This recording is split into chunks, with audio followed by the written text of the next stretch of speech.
चलिए आज हम लोग फ्लूइड मैकेनिक्स शुरू कर रहे हैं।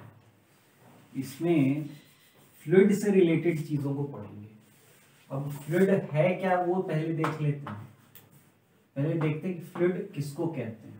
फ्लूइड का मतलब anything which can flow, anything which can flow is called fluid. अब इसके अंदर दो चीजें आ सकती हैं जो फ्लो होती हैं, एक लिक्विड और एक गैस, है ना। कई बार आप देखेंगे इस चैप्टर में लिक्विड की जगह फ्लूइड यूज करूंगा, फ्लूइड की जगह लिक्विड यूज करूंगा, क्योंकि ज्यादा फोकस हम लोग का इसी लिक्विड पे रहेगा, है ना, और कम फोकस गैस पे, ज्यादा फोकस लिक्विड पे रहेगा। तो मेनली फ्लूइड में हम लोग इस बार लिक्विड को पढ़ेंगे। गैसेस की प्रॉपर्टीज भी लिक्विड के जैसी सिमिलर होंगी, बस डेंसिटी का फर्क होगा। लिक्विड में डेंसिटी हाई रहेगा गैस के मुकाबले, और इसका डेंसिटी जो होगा वो लो रहेगा, ये हाई होगा। ठीक है भाई। अब देखिए इस फ्लूइड के अंदर दो पार्ट, फ्लूइड मैकेनिक्स को एक्चुअली में हम लोग दो पार्ट में बांट सकते हैं। एक पार्ट है हाइड्रोस्टैटिक्स, हाइड्रोस्टैटिक्स। अब ये हाइड्रो मतलब वाटर, है ना, हाइड्रो मतलब वाटर। जैसे हाइड्रो इलेक्ट्रिक पावर प्लांट नाम सुना है आपने, तो वहां हाइड्रो का मतलब तो वाटर ही है ना। तो हाइड्रो और स्टैटिक मतलब रुका हुआ। तो इसमें हम लोग बेसिकली फ्लूइड एट रेस्ट पढ़ते हैं, फ्लूइड एट रेस्ट ये पढ़ते हैं हाइड्रोस्टैटिक्स में।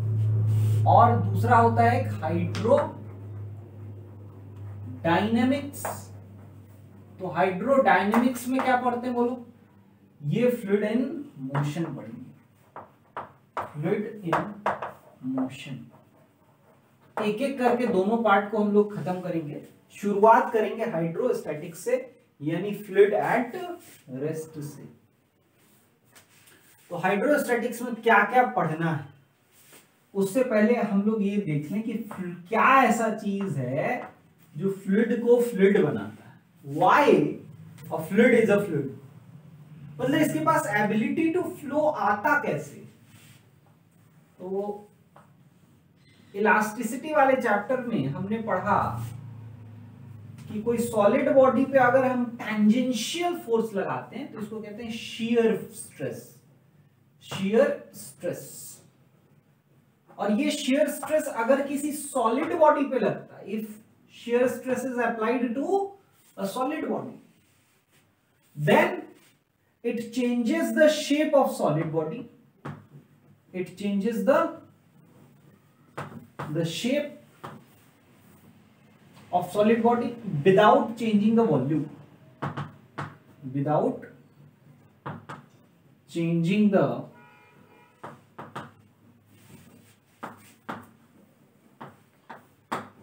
ठीक है भाई। ये शियर स्ट्रेस डेवलप होता है अगर किसी सॉलिड में, तो उस शियर स्ट्रेस की वजह से उस सॉलिड का शेप तो चेंज हो जाता है without changing the volume, volume change नहीं होता। लेकिन वहीं अगर लिक्विड या गैस में अगर यही शियर स्ट्रेस लगता है तो they can not withstand shear stress, और इसी शियर स्ट्रेस की वजह से ये फ्लो करने लगते हैं, फ्लो करने लगते हैं इसी शियर स्ट्रेस की वजह से। जरा सा शियर स्ट्रेस लगा नहीं कि वो फ्लो होना शुरू, और उनका तो फिक्स्ड शेप होता ही नहीं, इसी की वजह से उनका फिक्स्ड शेप नहीं होता, नो फिक्स्ड शेप। आपने देखा भी होगा, आप जानते होंगे कि लिक्विड या गैस जो है वो अपने कंटेनर का शेप ले लेता है। उसका कारण ये है कि वो उनका शेप बिना वॉल्यूम चेंज किए अपने आप चेंज होता रहता है। जरा सा शियर स्ट्रेस आया, शेप चेंज। तो no fixed volume, no fixed shape. Sorry, gas में तो और एक स्टेप आगे बढ़ जाता है, नो फिक्स्ड वॉल्यूम भी हो जाता है, पर उसकी चर्चा अभी नहीं करनी है। तो इसकी फ्लोएबिलिटी यानी फ्लो करने की एबिलिटी क्यों आती है भाई, इसी शियर स्ट्रेस को विथस्टैंड ना करने की क्षमता की वजह से लिक्विड या गैस जो है वो फ्लो होना शुरू हो जाते हैं। ठीक है भाई, कितना क्लियर है। अब हम लोग यहां से एक एक स्टेप करके आगे बढ़ेंगे। हमने ये देखा कि फ्लूइड के पास, फ्लूइड किसको कहते हैं और फ्लूइड के पास फ्लो करने की एबिलिटी आती कहां से। उसके अलावा तो हमने ये पढ़ा ना, ये तो सिलेबस का चीज है कि हाइड्रोस्टैटिक्स किसे कहते हैं, हाइड्रोडायनेमिक्स किसे कहते हैं। ऑब्वियसली ये डेफिनेशंस स्कूल में नहीं पूछा जाएगा। तो अब हम लोग शुरुआत कर रहे हैं एक नए टॉपिक के साथ, है ना, वो है प्रेशर इन फ्लूइड या प्रेशर, हाँ ठीक है, प्रेशर इन फ्लूइड। फ्लूइड में प्रेशर कहां से आता है, किसी भी फ्लूइड में प्रेशर कहां से आता है वो देखेंगे। आपने टर्म सुना होगा ना, प्रेशर इन फ्लूइड। देखिए भाई, मान लीजिए अगेन जब फ्लूइड की बात करेंगे तो मोस्टली लिक्विड होगा। मान लीजिए कि इस कंटेनर के अंदर ये लिक्विड भरा हुआ है, तो हम लोग बोलते हैं कि अच्छा ये लिक्विड यहां कुछ प्रेशर अप्लाई कर रहा है, यहां भी कुछ प्रेशर अप्लाई कर रहा है ना। आपने सुना होगा कि बांध टूट जाता है ना, डैम टूट जाता है कि नहीं। आप डैम अगर कभी विजिट करें तो डैम का शेप ऐसा होता है, ऐसे, है ना जी, ऐसे ही ना। धुरवा डैम एक तरफ से देखिएगा ऐसे रहता है, दूसरे साइड जिधर पानी नहीं उस साइड, इधर तो पानी है, इस साइड ऐसा रहता है, मोटा होता जाता है जैसे जैसे नीचे होता है। क्या कारण है भाई? उसका कारण ये है कि इस लिक्विड का प्रेशर डेप्थ के साथ बढ़ रहा है, तो इस प्रेशर को विथस्टैंड करने के लिए मोटा लेयर चाहिए, नहीं तो ये उड़ा देगा, इसको छेद हो जाएगा बीच से, पानी उधर बह के चला गया जहां पर लोग रहते हैं उस साइड में, है ना। उसी को बांध का टूटना भी कहते हैं। बांध ये टूट जाता है, ये फिर भी अगर मान लो विथस्टैंड नहीं कर पा, इतना हैवी हो जाए, मान लो भर गया पूरा, तो जब पूरा लबालब भरा रहेगा तो नीचे प्रेशर और बढ़ जाएगा और इसकी वजह से टूट जाता है। तो ये सब किसकी वजह से हो रहा है भाई? प्रेशर इन फ्लूइड की वजह से हो रहा है। वही चीज आप पढ़ने जा रहे हैं कि आखिर ये प्रेशर डेवलप क्यों हो रहा है। ऑब्वियसली नीचे तो छेद नहीं कर पाएगा ना, अर्थ के अंदर तो बहुत बड़ा लेयर है, वाटर उसमें छेद नहीं कर पाएगा। अगर करना का कोशिश करेगा तो ड्रॉप ड्रॉप करके वो अर्थ के ग्राउंड वाटर में घुस जाएगा, बस, इससे ज्यादा कुछ नहीं कर सकता। लेकिन इधर का लेयर तो फाइनाइट है ना, कितना होगा, मुश्किल से 2 metre, 4 metre, 6 metre, 10 metre, 15 metre, उससे ज्यादा थोड़ी लेयर रहेगा, है ना। तो इसको तोड़ सकता है वो because of pressure in fluid. ये मैंने रियल लाइफ आपको एग्जांपल बताया जिससे आप रिलेट कर सके कि हाँ भाई फ्लूइड जो है वो प्रेशर अप्लाई करता है। तो ये अप्लाई क्यों करता है, देखिएगा ध्यान से।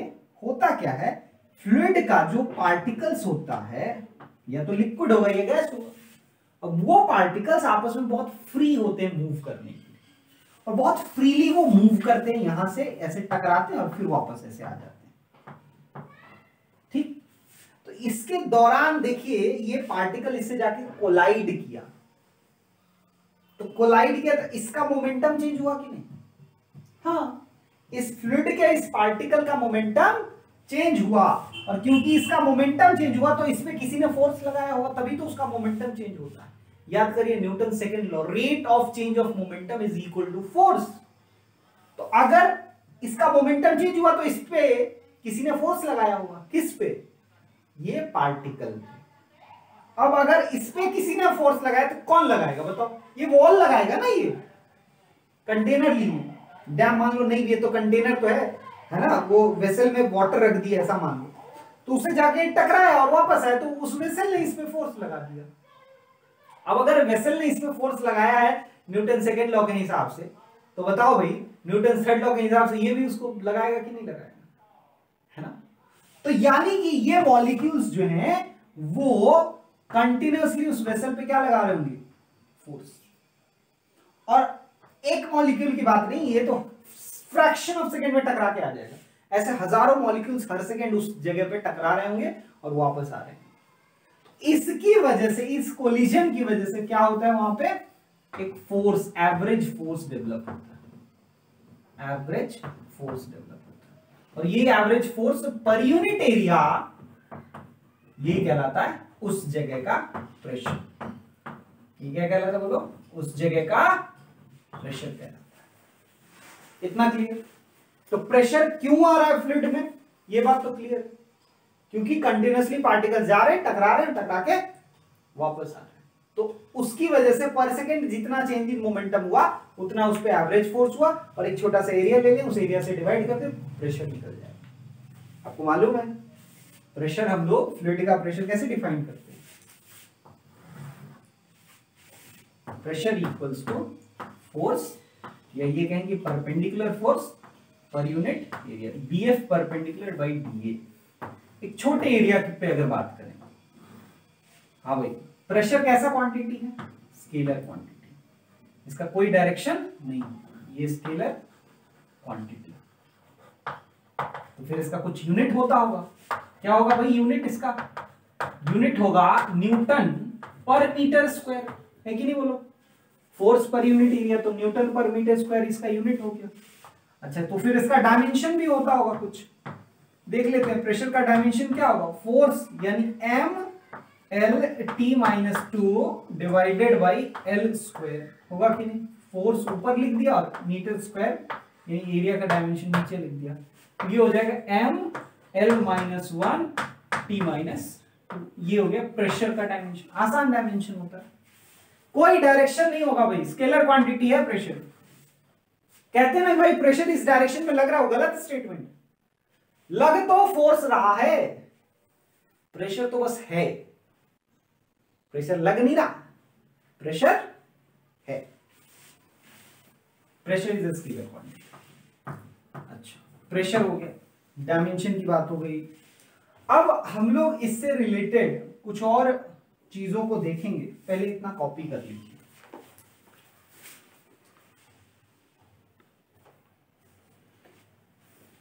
चलिए अब आगे बढ़ते हैं और नेक्स्ट कुछ चीजों को देखते हैं।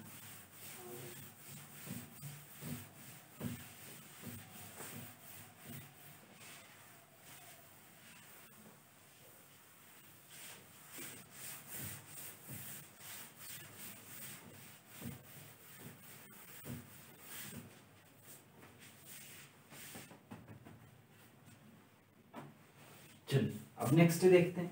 अब जो टॉपिक हम लोग देखने जा रहे हैं उसका नाम है पास्कल्स लॉ। पास्कल्स लॉ, ध्यान से देखिए। पास्कल्स लॉ का जो स्टेटमेंट है वो अलग अलग तरीके से, कई अलग अलग तरीके से हम लोग इसको स्टेट करते हैं। जैसे पहला एक है जो स्टेटमेंट है वो ये है कि if effect of gravity is neglected,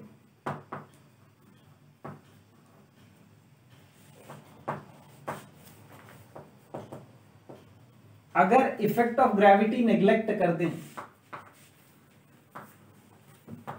pressure in fluid is same at every point in the fluid. Pressure is same at every point in the fluid। तो इसको क्या कह सकते हैं दूसरे तरीके से कि मान लो अगर हमने किसी एक पॉइंट पे कोई एक कंटेनर है, तो उस कंटेनर के किसी एक पॉइंट पे हमने कुछ अमाउंट से प्रेशर को बढ़ा दिया। मान लो यहां पिस्टन लगा हुआ था और इस पिस्टन की वजह से यहां पे फोर्स लगा रहे थे, और जब फोर्स को बढ़ाएंगे तो प्रेशर बढ़ जाएगा हर पॉइंट पे।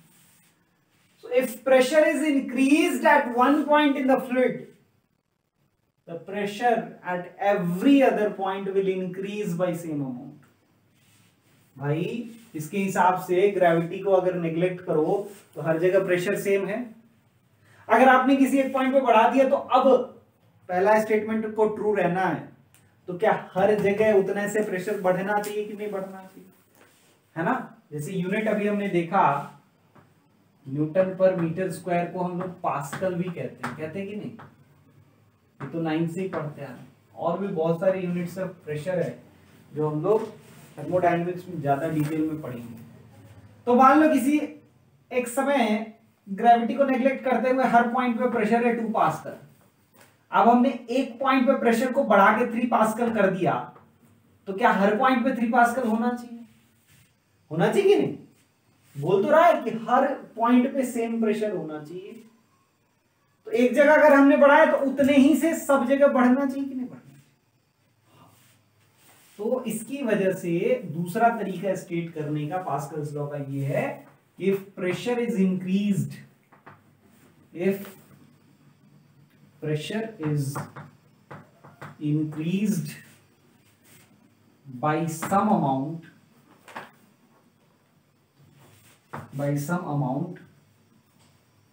in a fluid,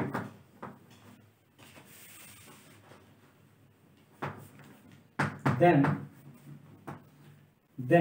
this increase gets transmitted,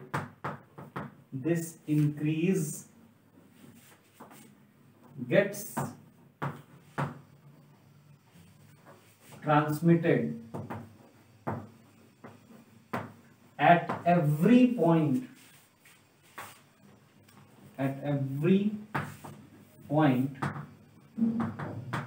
in the fluid without getting diminished,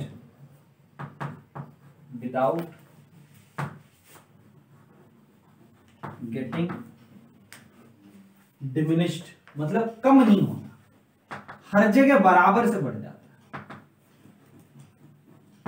ऐसा नहीं होगा कि एक जगह ज्यादा बढ़ेगा एक जगह कम बढ़ेगा।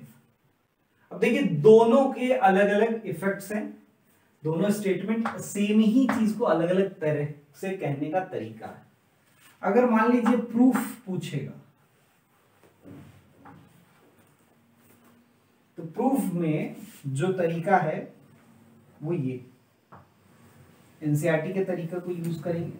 अब दोनों स्टेटमेंट को साथ साथ लिख लें क्योंकि प्रूफ करने में हो सकता है जरूरत पड़े ऊपर वाले जगह की, तो मिटाऊंगा।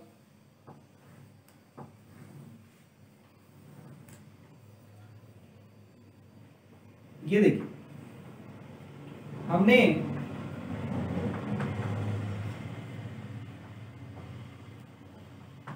यहां पे किसी एक पॉइंट के अराउंड छोटा सा एक ट्रायंगुलर एलिमेंट लिया, तो इस पे जो थ्रस्ट लग रहा होगा, हम लोगों को मालूम है थ्रस्ट हमेशा कैसे लगता है, बोलो परपेंडिकुलरली। थ्रस्ट हमेशा कैसे लगता है? परपेंडिकुलरली। तो मान लो इस पे जो थ्रस्ट लग रहा है F1, इस पे जो थ्रस्ट लग रहा है F2 और इस पे जो थ्रस्ट लग रहा है F3। तो ये जो एरिया है उसको हम लोग A1 मान लेते हैं, ये जो एरिया है उसको A2 मान लेते हैं, और ये जो एरिया है इसको A3 मान लेते हैं। ठीक है, नीचे वाला एरिया, बेस वाला एरिया दिख रहा है, 3 रेक्टेंगल्स दिख रहे हैं। वो जो 3 रेक्टेंगल्स हैं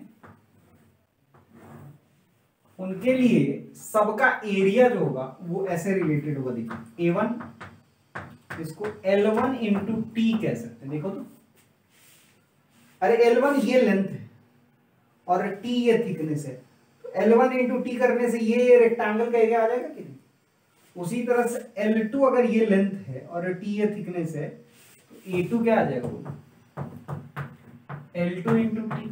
ठीक है, और उसी तरह से यहां से निकालेंगे तो A3 क्या लिख लेंगे? L3 into T. और मान लीजिए एंगल थीटा, तो इनके बीच में आपस में रिलेशन निकाल सकते हैं क्या? बिल्कुल। देखिए ये L1 है, ये L3 है, और सॉरी ये L2 है, ये L3 है और ये L1। तो देखिए तो L3 बाई L1 क्या cos थीटा है? L3 बाई L1 क्या बोलो? सॉरी L3 बाई L2 ना, मतलब लिए 2 और बार बार L1 बोल रहे हैं। L3 by L2 equals to cos theta, तो क्या लिख सकते हैं?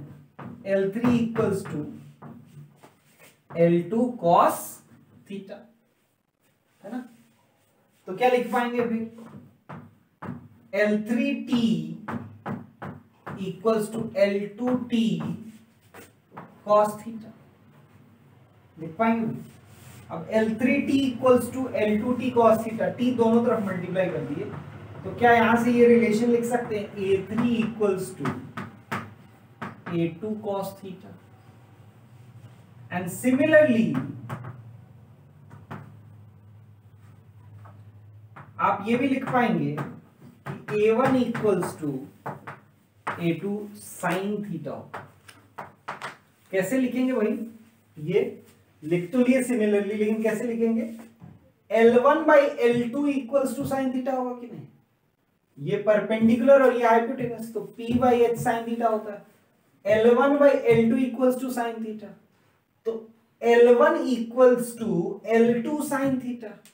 L1 equals to L2 sine theta, तो L1 into T equals to L2 into T sine theta, और L1 इंटू टी को A1 लिख लेंगे तो A1 equals to A2 sine theta. आया समझ? ये हमने एरिया का रिलेशन लिख लिया इस को प्रूव करने के दौरान, है ना, पास्कल्स लॉ को प्रूव करने के दौरान हमने एरिया का रिलेशन लिख लिया। अब देखें इस पॉइंट में तीनों फोर्स दिखा रहे हैं, देखना भाई, क्या हमारा F1 इस डायरेक्शन में लग रहा है, हॉरिजॉन्टली इस तरफ, ऐसे लगा ली F1। अच्छा, नीचे की ओर क्या लग रहा है? नहीं नहीं, नीचे नहीं लग रहा, ऊपर लग रहा है। ऊपर कौन लग रहा है? F2। नहीं नहीं, F3 लग रहा है, F3। और इधर लग रहा है F2, ठीक है। अब यहां पे अगर हमने ये एंगल थीटा माना है, मतलब बेसिकली इंक्लाइन ऐसे लिया, ऐसे, ये हमारा थीटा हुआ, तो ये क्या हुआ? ये भी थीटा हो गया, है ना। अब हम लोग अगर यहां पे एक्सिस को ड्रॉ करें थोड़ा सा ऐसे, तो ये अगर थीटा है तो बताइए भाई, ये भी थीटा होगा। हम लोग को इस एंगल से मतलब नहीं है, हम लोग को इधर वाला एंगल चाहिए। तो देखिए ये 90 माइनस थीटा, तो ये थीटा होगा, ये समझ में आ रहा होगा? ये थीटा है ना, तो इस ट्रायंगल में ये 90 है, ये थीटा है, तो ये 90 माइनस थीटा, और यहाँ ये इसके परपेंडिकुलर है, ये इंक्लाइन प्लेन है, तो ये ऑब्वियसली थीटा होगा। इधर जो इसका कंपोनेंट आएगा F2 का, इधर कंपोनेंट क्या आएगा? F2 cos थीटा, जिधर थीटा उधर cos थीटा, और उसके परपेंडिकुलर में बोलो sin थीटा, तो F2 sin थीटा। अब देखो ये F2 को हमने खत्म कर दिया, मतलब F2 को इधर और इधर ब्रेक कर लिया, खत्म हो गया F2। क्या बच गया? तो जो रिलेशन आया वो बच गया। क्या रिलेशन आया, कैसे पता चला? तो देखो F3 और F2 cos थीटा आपस में एक दूसरे को बैलेंस कर रहे होंगे कि नहीं? तो F3 को क्या लिख पाएंगे? F2 cos theta. उसी तरह से F1 और F2 sin थीटा आपस में बैलेंस कर रहे हैं, F1 equals to F2 into sin theta, है ना। ये हो गया। चलिए पहले इतना कॉपी करिए, फिर आगे का डेरिवेशन करेंगे।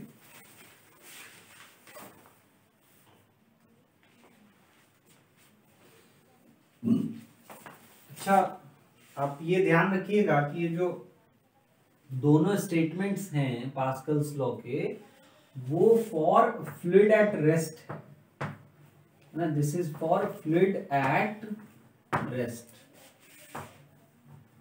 This is only for fluid at rest.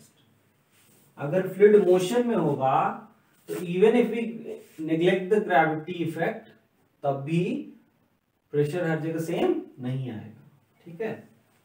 देखेंगे क्यों नहीं आएगा, पहले इतना लिख लिए, है ना।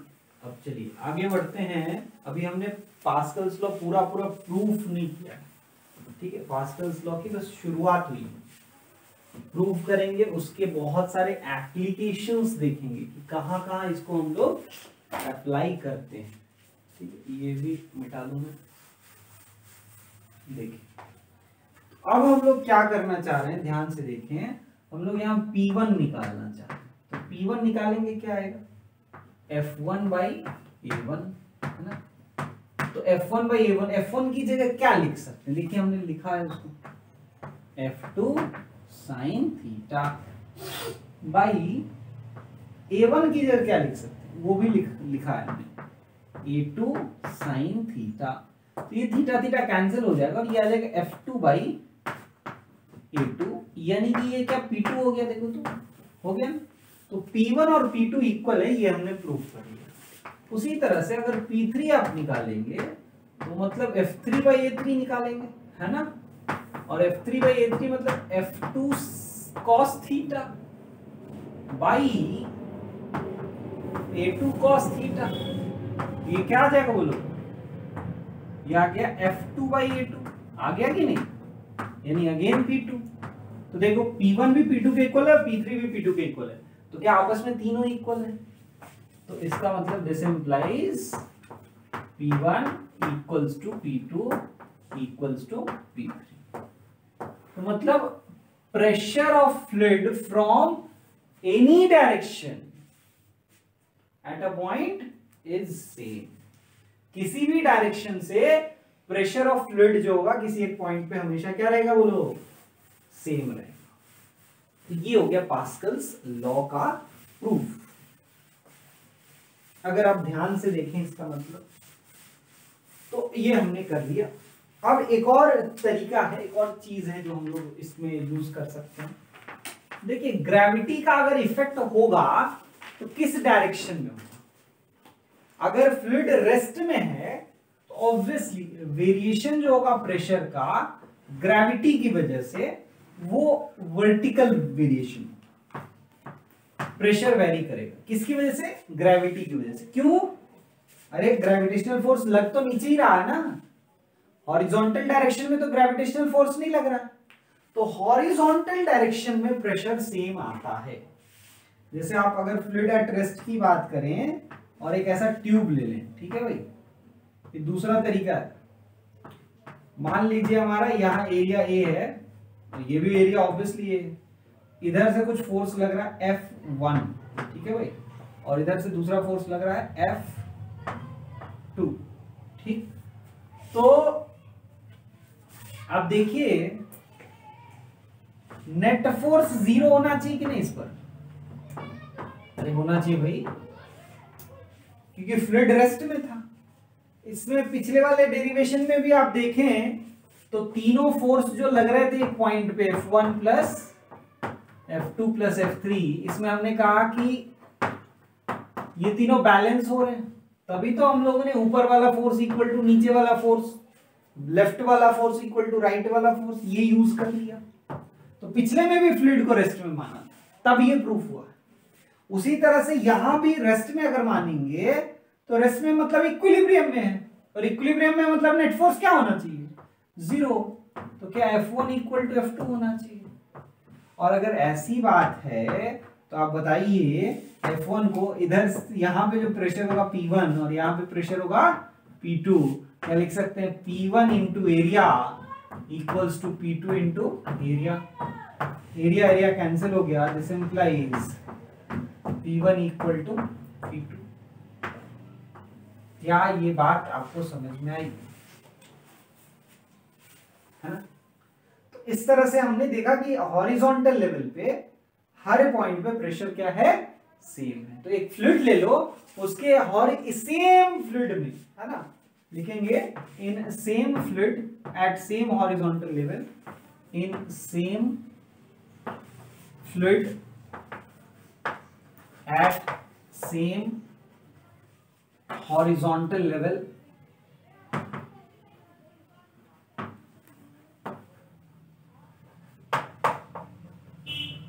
pressure is same। प्रेशर जो होगा वो क्या होगा बोलो? सेम। इसका भी बहुत इंपॉर्टेंट इंप्लीकेशन, बाकी बहुत सारी चीजों की चर्चा करेंगे, पहले इतना कॉपी कर लें। उसका स्टेटमेंट ये था कि अगर ग्रेविटी के इफेक्ट को नेग्लेक्ट कर दें तो पूरे फ्लूइड में सेम प्रेशर होगा, है ना। या इसी को दूसरे तरीके से ये भी कहा था कि अगर किसी एक पॉइंट पे प्रेशर को बढ़ाते हैं तो वो हर जगह उतने ही अमाउंट से प्रेशर बढ़ जाएगा, ठीक है। अच्छा, इफेक्ट ऑफ ग्रेविटी को नेग्लेक्ट करने का की वजह से क्या हो रहा था वो समझ लें कि हॉरिजॉन्टली हर पॉइंट पे प्रेशर हम सेम प्रूव कर चुके हैं, P1 और P2 इक्वल होगा, ठीक।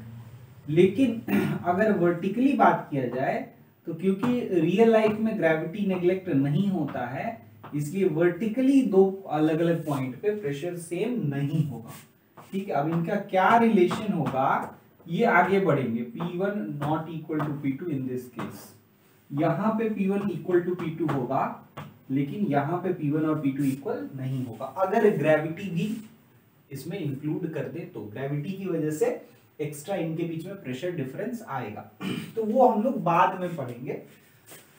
अभी तो उन चीजों को देखते हैं जो पास्कल्स लॉ से आते हैं, ठीक है। पास्कल्स लॉ का एक इलस्ट्रेशन देखते हैं, एक इंपॉर्टेंट एप्लीकेशन देख लेते हैं। कई सारे एप्लीकेशन है पास्कल्स लॉ के, लेकिन उसमें से एक इंपॉर्टेंट एप्लीकेशन हम लोग देखते हैं। मान लो कि ये वेसल है और वेसल सिलिंड्रिकल है, आप टॉप से देख रहे हैं, तो अगर सिलिंड्रिकल वेसल होगा टॉप से देखेंगे तो सर्कल दिखेगा।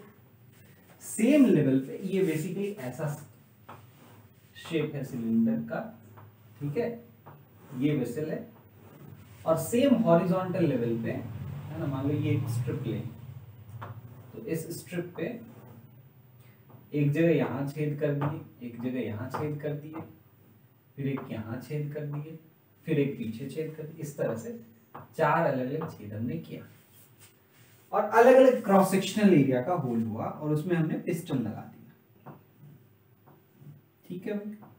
ये एक पिस्टन लगा दिया, दूसरा पिस्टन यहां लगा दिया,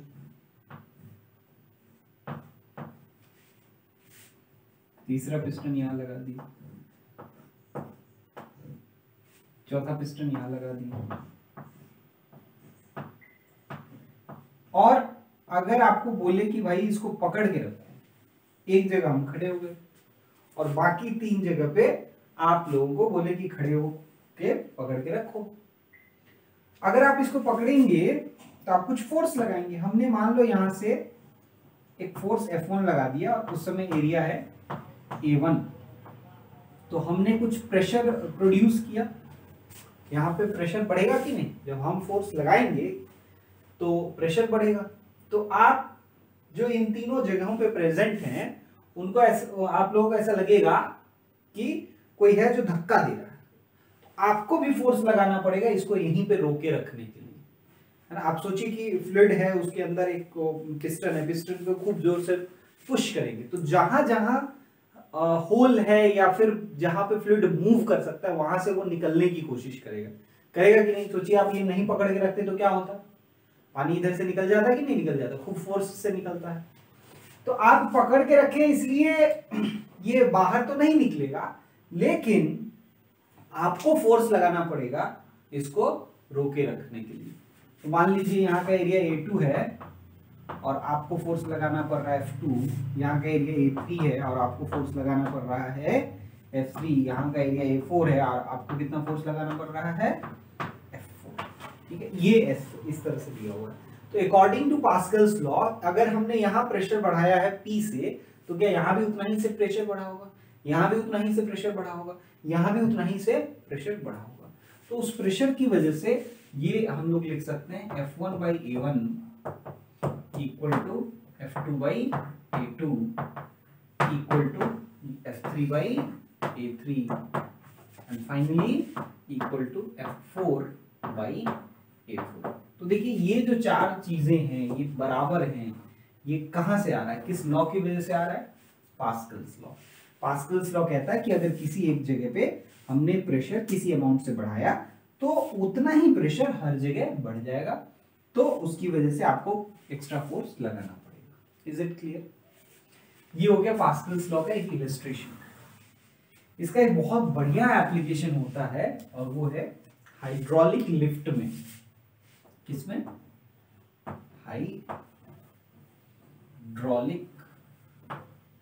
लिफ्ट, ठीक है भाई, हाइड्रोलिक लिफ्ट में। तो ये हाइड्रोलिक लिफ्ट क्या है उसको समझिए। यहाँ पे ये सब कुछ तो लिख लिए, सब कुछ खास है नहीं, इसको मिटा दे रहे, ये वाला चीज तो डिस्कस कर ही चुके। देखिए हम यहाँ पे हाइड्रोलिक लिफ्ट का डायग्राम बना रहे हैं। हाइड्रोलिक लिफ्ट क्या है? हाइड्रोलिक लिफ्ट देखिए,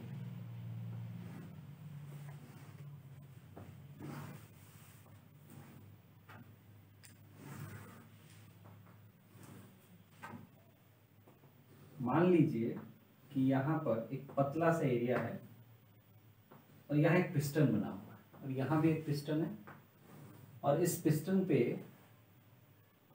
मतलब ये काफी बड़ा एरिया है। यहाँ पे एक क्या रखा हुआ,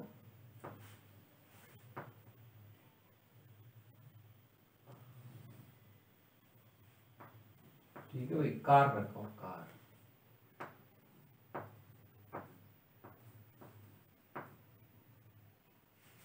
टॉय कार नहीं है, मतलब सचमुच का कार है, ठीक है। अब मान लो हम लोग फोर्स यहाँ से F1 लगाते हैं और यहाँ के एरिया A1 है, तो यहाँ भी प्रेशर पड़ेगा, तो प्रेशर की वजह से फोर्स लगेगा, तो ये फोर्स है F2 और एरिया है A2। According to Pascal's law जितना प्रेशर यहाँ होगा उतना ही प्रेशर यहाँ बढ़ेगा, ठीक है भाई। तो यहाँ जितना बढ़ा है वो है F1/A1 और वहां जितना बढ़ा वो है F2/A2। तो आप देख सकते हैं F2 का वैल्यू जो निकल के आएगा वो आएगा F1 इंटू A2/A1 आएगा कि नहीं। तो आप अगर कार को ऊपर उठाना चाह रहे हैं तो इसकी मदद से उठा सकते। कैसे उठा सकते हैं भाई? आप बहुत कम फोर्स लगा सकते हैं, इतना फोर्स तो कभी नहीं लगा सकते ना कि आप डायरेक्टली हाथ से उठा लें। कार को उठा सकते हैं? नहीं। कार का वजन मान लो कितना है, 1000 kg मान लें, 1000 kg अप्रोक्सीमेटली मान लेते हैं 1000 kg, ठीक है। तो कार का जो वेट है वो कितना है? ये तो मास हो गया ना, कार का वेट कितना हो गया? 10,000 न्यूटन, इतना वेट हो गया। तो आपको उठाने के लिए इतना फोर्स लगाना पड़ेगा। आप सोचिए इतना फोर्स आप लगा पाएगा? कभी नहीं भाई, दब के रह जाएंगे, है ना। इसको अगर उठा भी लें कार को तो कार के अंदर ही दब जाएंगे ना। तो इतना फोर्स हम नहीं लगा पाएंगे, हम तो फोर्स लगाएंगे छोटा सा। मान लो कि हमने फोर्स लगाया, F1 है हमारा 100 न्यूटन, और इस फोर्स से हम उठाना चाह रहे हैं कार को। उठा पाएंगे क्या? नहीं। लेकिन ये हाइड्रोलिक लिफ्ट हमको मदद करेगा उठाने में। कैसे? देखिएगा, हम लोग क्या करेंगे कि एक जगह पे छोटा सा 100 सेंटीमीटर स्क्वायर एरिया में का ये बना लेंगे A1, ठीक है। और 100 या 10 मीटर स्क्वायर ही मान लो, 10 मीटर स्क्वायर एरिया में हम लोग रख देंगे किसको? कार को यहां रखा है ना, तो कार को जिस पिस्टन पे रखा उसका एरिया मान लो 10 मीटर स्क्वायर है, ठीक है, या 1 मीटर स्क्वायर ही मान लो ना, 1 मीटर बाई 1 मीटर। ये तो बहुत कम होता है ना, ये तो बहुत कम होता है, उसमें आएगा ही नहीं। 10 metre square area, 10 metre square area हमने लिया, उसमें कार को रख दिया 10 metre square, 10 metre by 1 metre, या फिर ऐसा ले लें कि 5 मीटर बाई 2 मीटर। उसका एरिया 5 मीटर बाई 2 मीटर एक सफिशिएंट एरिया होगा जिसमें आराम से कार को रखा जा सकता है। तो A1 हमने रखा 100 सेंटीमीटर स्क्वायर और A2 रखा 10 मीटर स्क्वायर। तो अब क्वेश्चन उठता है कि अगर इस कार को उठाना है तो कितना फोर्स हमको लगाना पड़ेगा इधर, ठीक है। इधर कितना फोर्स लगा दें कि ये कार ऊपर से इधर से अपने आप उठ जाए। यहाँ पे क्या रखा होगा बताओ? यहाँ पे रखा हुआ कोई ना कोई फ्लूइड, जैसे यहाँ पे फ्लूइड भरा हुआ इस वेसल में, जैसे फ्लूइड भरा हुआ, ठीक है, वैसे ही इसमें भी फ्लूइड भरा हुआ है, ठीक है, तो आप इधर पुश करिएगा, फ्लूइड की वजह से ये इधर ऊपर उठ जाएगा। तो अब क्वेश्चन उठता है कि अगर A1 दिया हुआ है कितना 100 सेंटीमीटर स्क्वायर, A2 दिया हुआ है 10 मीटर स्क्वायर, तो आपको बताना है कि हम कितना फोर्स F1 लगाए कि ये कार 1000 केजी का कार उठ जाए। ठीक है, तो उठने के लिए F2 जो होना चाहिए वो वेट के बराबर होना चाहिए कि नहीं? नीचे से जो कार पे फोर्स लग रहा है अगर उसके वेट के बराबर हो जाएगा तो ये उठ जाएगा कि नहीं उठ जाएगा? तो किसी भी चीज को उठाने के लिए कितना फोर्स चाहिए? उसके वेट के बराबर फोर्स चाहिए। तो F2 must be equal to weight, मतलब ये होना चाहिए 10,000 न्यूटन F2। तो F1 कितना है? F1 जो होगा वो क्या लिख पाएंगे? F1 by A1, F1 by A1 equal to F2 by A2। तो हमको कितना फोर्स लगाना पड़ेगा? हो जाएगा F2 यानी 10 to the power 4 लिख दें इसको, F2 into A1 यानी 100 centimetre square upon 10 metre square. अब भाई सेम यूनिट में रखेंगे तभी तो काम होगा। सेम यूनिट में करने के लिए आपको मीटर स्क्वायर को सेंटीमीटर स्क्वायर में कन्वर्ट करने आना चाहिए। 1 मीटर स्क्वायर होता है 10 to the power 4 centimetre square. तो देखिए तो कितना आ गया, ये न्यूटन में आएगा finally 10 to the power 4 into 100 upon 10 into 10 to the power 4 centimetre square. देखिए तो सेंटीमीटर स्क्वायर और ये सेंटीमीटर स्क्वायर कैंसिल हो गया, 10 to the power 4 10 to the power 4 cancel हो गया, दिया है 10 न्यूटन। क्या है? 10 न्यूटन। तो आ रहा है ना? हाँ, तो 10 न्यूटन फोर्स लगा के हम लोग उसको उठा दिए। Can you imagine? मतलब केवल 10 न्यूटन फोर्स लगाए, 10 न्यूटन फोर्स लगाए, मतलब 1 केजी का वजन अगर इधर रख दें, 10 न्यूटन फोर्स वही होता है ना, 1 केजी का वेट, 1 केजी का वेट इधर रख देंगे और उधर कार उठ जाएगा। बस इसकी वजह से इसका एरिया 100 सेंटीमीटर स्क्वायर है, मतलब 10 सेंटीमीटर बाई 10 सेंटीमीटर का एक छोटा सा क्यूब होगा, और इसका एरिया 10 मीटर स्क्वायर है। तो इसके बीच में जो फैक्टर है उसकी वजह से फोर्स मल्टीप्लाई हो जाता है, और वहां पे कार जो है वो इतना ही फोर्स एक्सपीरियंस करेगा। यहां हम लोग बस एक 1 केजी का बॉडी रख देंगे, हो गया, उठ गया। लेकिन इसमें एक प्रॉब्लम है, मतलब ऐसे थोड़ी हो सकता है कि 10 न्यूटन का फोर्स 10 न्यूटन फोर्स लगाया, उधर 1000 न्यूटन 10,000 न्यूटन फोर्स लग गया। ऐसा ऐसे मजाक थोड़ी होता है। इसमें होगा क्या कि जब आप उस 1 केजी ब्लॉक को 10 मीटर ले चलेंगे तो वो 1 सेंटीमीटर ऊपर जाएगा। कार जो है वो 1 सेंटीमीटर थोड़ा सा ऊपर जाएगा। जिस फैक्टर से आप फोर्स को घटाते हैं, फोर्स को बढ़ाते हैं, उतने ही फैक्टर से डिस्प्लेसमेंट बढ़ जाता है। फोर्स बढ़ाएंगे डिस्प्लेसमेंट घट जाएगा, फोर्स घटाएंगे डिस्प्लेसमेंट बढ़ जाएगा। आया समझ में? चलिए कॉपी करिए।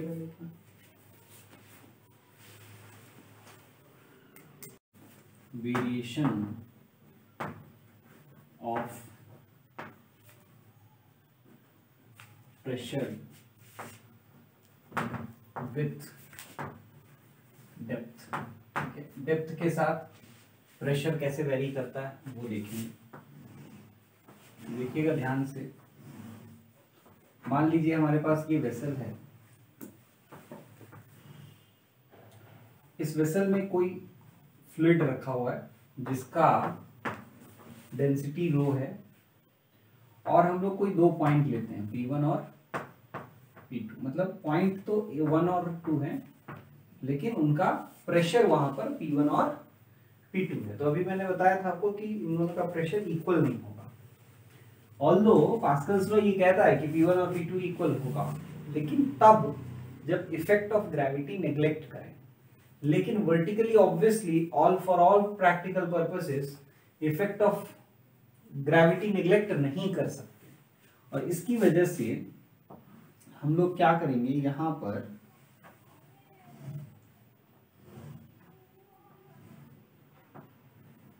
ये इस तरह से यहां पर एक वाटर का एलिमेंट काट के निकाल लेंगे, इतना पोर्शन वाटर सिलिंड्रिकल पोर्शन निकाल लेंगे। यहाँ पे देखिए ऐसे,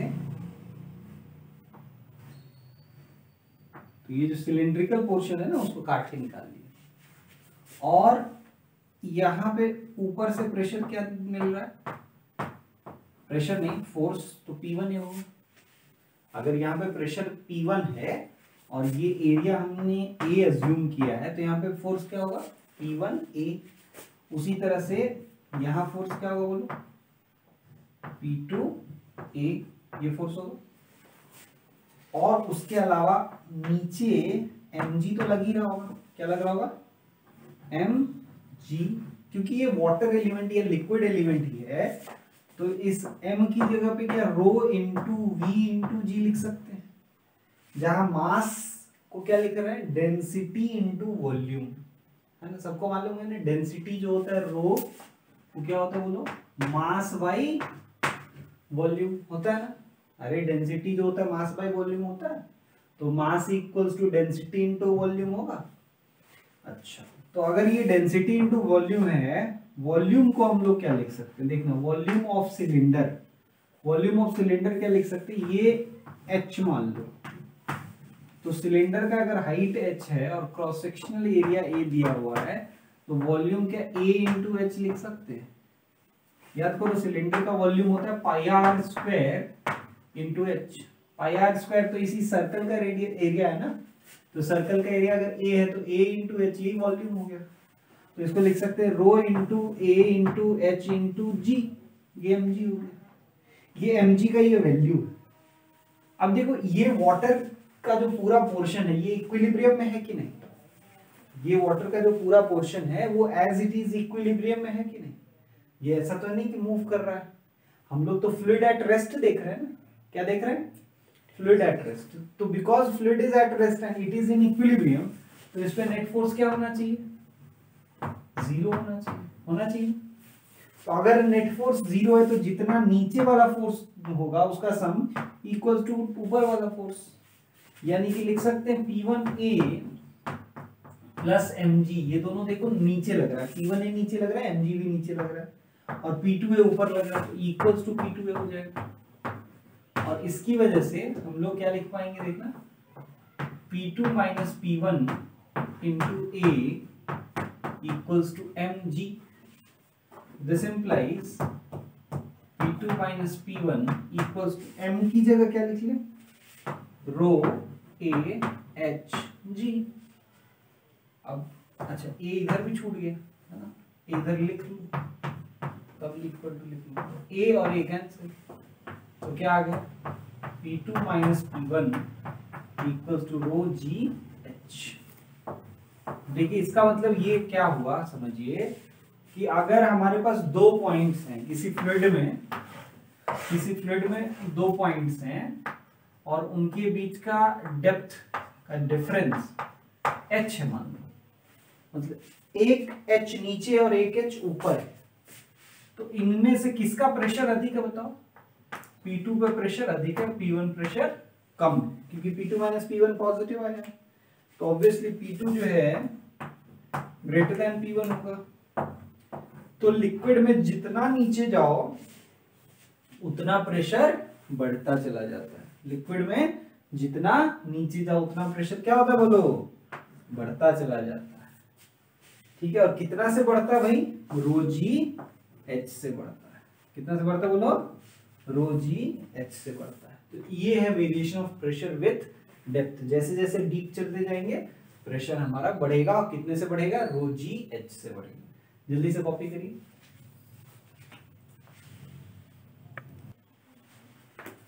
चलिए अब आगे बढ़ते हैं।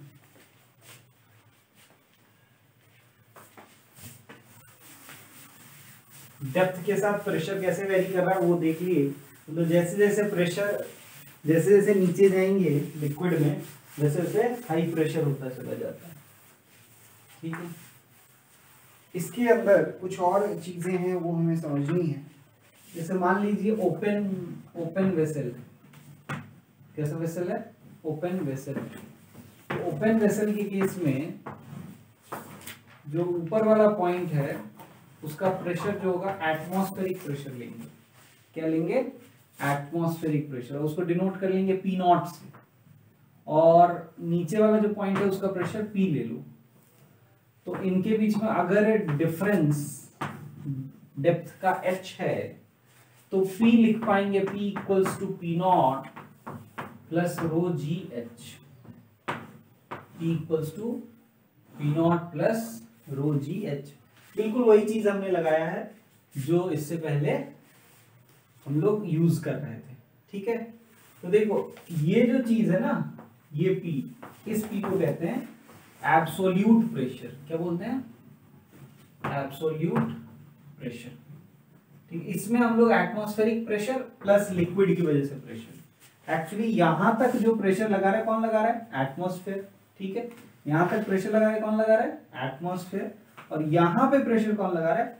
Atmosphere plus liquid. यहां का जो लिक्विड होगा वो भी तो लगा रहा होगा प्रेशर।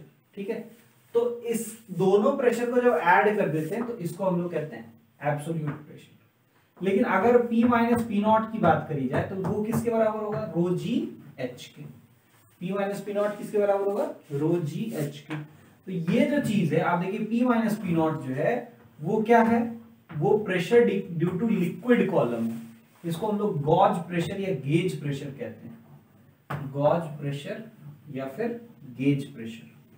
ठीक है, ये गेज प्रेशर है। This is only pressure due to liquid column. Pressure due to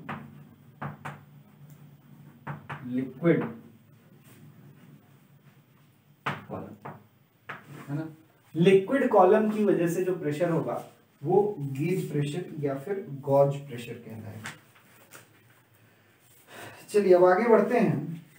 इसके बाद कुछ इंपॉर्टेंट चीजें जो हैं आगे बढ़ने से पहले नोट कर लेते हैं। जैसे बहुत सारे यूनिट्स ऑफ प्रेशर हैं तो उनके बीच का रिलेशन लिख लेते हैं। Units of pressure and relation between them. ठीक है, यूनिट्स ऑफ प्रेशर कई बार अलग अलग टाइप के प्रेशर के यूनिट आपको दिखेंगे तो उनमें रिलेशन आपके पास होना जरूरी है। जैसे पहला एक होता है एटीएम। एटीएम मतलब एटमॉस्फेरिक प्रेशर। 1 एटीएम का वैल्यू हम लोग को मालूम है ना। ऐसा यूनिट ऑफ प्रेशर क्या होता है? न्यूटन पर मीटर स्क्वायर और पास्कल। ठीक है, ये होता है ऐसा यूनिट। ऐसा यूनिट ऑफ प्रेशर ये न्यूटन पर मीटर स्क्वायर या पास्कल।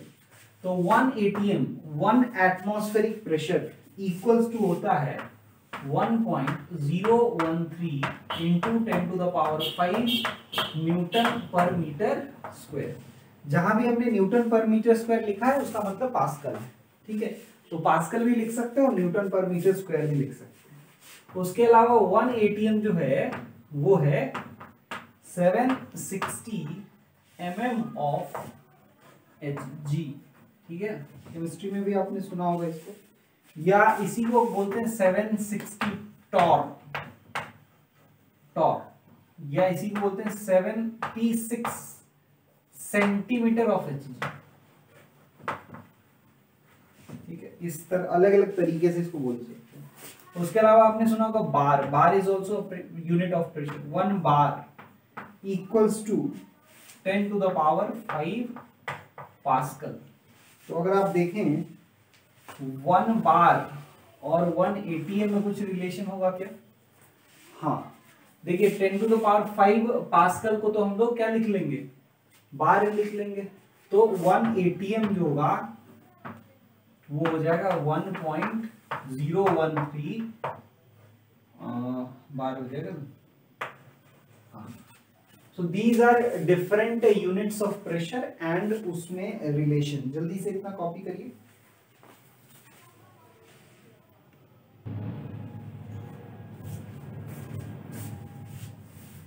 चलिए अब आगे बढ़ते हैं।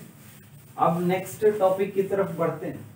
इसमें एक और इंपॉर्टेंट चीज आता है। मान लीजिए कभी इस तरह का हो कि एक वेसल हो, तो यहाँ पे अगर प्रेशर वेरिएशन पूछेगा, हो सकता है यहाँ पे कुछ प्रेशर हो P1, तो यहाँ अगर P1 प्रेशर है तो यहाँ P2 निकालने के लिए H डेप्थ नीचे प्रेशर बताने के लिए P2 माइनस P1 क्या हो जाएगा, रो जी एच। तो ये आप निकाल सकते हैं, लेकिन ऐसा भी तो हो सकता है ना कि यहाँ वैक्यूम हो, क्या हो, वैक्यूम। तो अगर वैक्यूम होगा तो उस केस में P1 हो जाएगा 0, और P1 जैसे ही 0 हुआ P2 का वैल्यू आप रो जी एच लिख सकते, ये ध्यान रखिए। अगर ऊपर में वैक्यूम है, कोई गैस नहीं है, तो P1 0 ले लेंगे और P2 का वैल्यू क्या लिख लेंगे, रो जी। चलिए, तो इतना कुछ तो हमने कर लिया। अब आगे बढ़ते हैं नेक्स्ट टॉपिक की तरफ। वो नेक्स्ट टॉपिक है हाइड्रोस्टैटिक पैराडॉक्स। देखिएगा नेक्स्ट टॉपिक, हाइड्रोस्टैटिक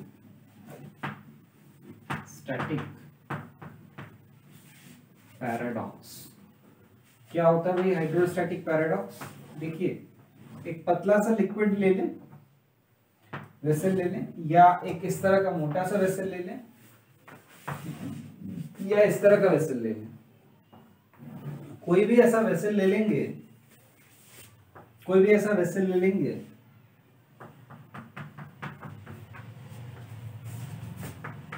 और उसको सेम हाइट तक भर दें, तो यहां का प्रेशर, यहां का प्रेशर, यहां का प्रेशर सेम होगा, प्रोवाइडेड सेम लिक्विड भरा गया है ना। इसमें भी रो लिक्विड है, इसमें भी रो डेंसिटी का लिक्विड है, इसमें भी रो डेंसिटी का लिक्विड है। तो यहाँ का pressure at point A, pressure at point B और pressure at point C same होता है। तो pressure at A equals to pressure at B equals to pressure at C. अब ये अजीब लगता है, क्यों लगता है अजीब? क्योंकि देखिए यहाँ पे जो प्रेशर है वो इतने लिक्विड के वेट की वजह से, यहाँ पे जो प्रेशर है पूरे लिक्विड के वेट की वजह से, और यहाँ पे जो प्रेशर है वो भी पूरे लिक्विड के वेट की वजह से। तो ऑब्वियसली इसमें अधिक लिक्विड है, एरिया इसमें कम है, तो प्रेशर इसमें अधिक होना चाहिए। मान लो एरिया इसका बड़ा है और दोनों में सेम लिक्विड है भी, तो इसका प्रेशर कम होना चाहिए, क्योंकि प्रेशर तो होता है फोर्स बाई एरिया। प्रेशर क्या होता है? Force by area. तो एरिया अधिक है तो प्रेशर कम होना चाहिए, एरिया कम है प्रेशर अधिक होना चाहिए, एरिया और कम है प्रेशर और कम होना चाहिए। लेकिन ये प्रेशर इस बात पे डिपेंड ही नहीं करता कि नीचे कैसा शेप, कैसा साइज का कंटेनर है, कितना बड़ा एरिया है, क्या है, उससे कोई फर्क नहीं पड़ता। ऊपर सब एक्सपोज्ड टू एटमॉस्फेयर है, तो P नॉट सबका प्रेशर है, ठीक है। उसके बाद नीचे में हर इक्वल हाइट पे या हर इक्वल डेप्थ पे प्रेशर सेम आ रहा है। इसी को हम लोग हाइड्रोस्टैटिक पैराडॉक्स कहते हैं। पैराडॉक्स मतलब वो चीज जो लगे पहली नजर में देख के कि गलत है, लेकिन वास्तव में वो सही होता है, ठीक है भाई। तो अब ऐसा लग रहा है ना कि यहाँ पे प्रेशर अधिक कम होना चाहिए, यहाँ पे प्रेशर उससे अधिक होना चाहिए, यहाँ पे प्रेशर जो है वो और कम होना चाहिए या और अधिक होना चाहिए क्योंकि एरिया बहुत कम है। तो उसका कारण क्या है? कारण बस यही है कि प्रेशर जो है वो इस बात पे डिपेंड नहीं करता है कि कैसा शेप और साइज ऑफ कंटेनर है, वो केवल डेप्थ पे डिपेंड करता है। आप देखिए यहाँ पे कोई शेप साइज का यहाँ पे कोई इंफॉर्मेशन है नहीं, केवल डेप्थ। जितना नीचे जाएंगे प्रेशर उतना बढ़ेगा। तो फिर इसको एक्सप्लेन कैसे किया जाता है ये भी समझ में। इसमें एक्सप्लेन ये किया जाता है कि भाई इसका एरिया कम है, इन दोनों को, इसका एरिया कम है, एरिया कम होने से तो प्रेशर ज्यादा होना चाहिए। एक्चुअली कुछ जो है इससे बैलेंस हो जाता है, इस वॉल से भी थोड़ा बहुत बैलेंसिंग होता है। उसी तरह से ये वॉल भी थोड़ा बहुत फोर्स लगाता है, ठीक है, ये बैलेंसिंग करता है, इस तरह से फोर्स लगा के ये वॉल बैलेंसिंग करता है, और ये वॉल भी बैलेंसिंग करता है। उसका एक डाउनवर्ड कंपोनेंट होगा और इसकी वजह से एक्स्ट्रा फोर्स लगाता है, इस तरह से एरिया बड़ा होने के बाद भी प्रेशर सेम रहे। समझ में आया? इसमें प्रेशर फोर्स ऐसे लगा, ये जो फोर्सेस का एक कंपोनेंट ऊपर जाएगा जो कि some part of the weight of the liquid को क्या करेगा? बैलेंस कर देगा। उससे क्या होगा? कम एरिया के बाद भी प्रेशर उतना ही रह जाएगा। और इसमें फोर्स इस डायरेक्शन में लगा इस वॉल की वजह से, उसका एक कंपोनेंट नीचे आया, एरिया कम होने की वजह से जो प्रेशर, सॉरी एरिया बढ़ने की वजह से जो प्रेशर कम हो रहा था उसका इफेक्ट ये खत्म कर देगा, क्योंकि ये एक्स्ट्रा फोर्स लगाएगा। आया समझ में? जल्दी से इसको कॉपी कर लीजिए।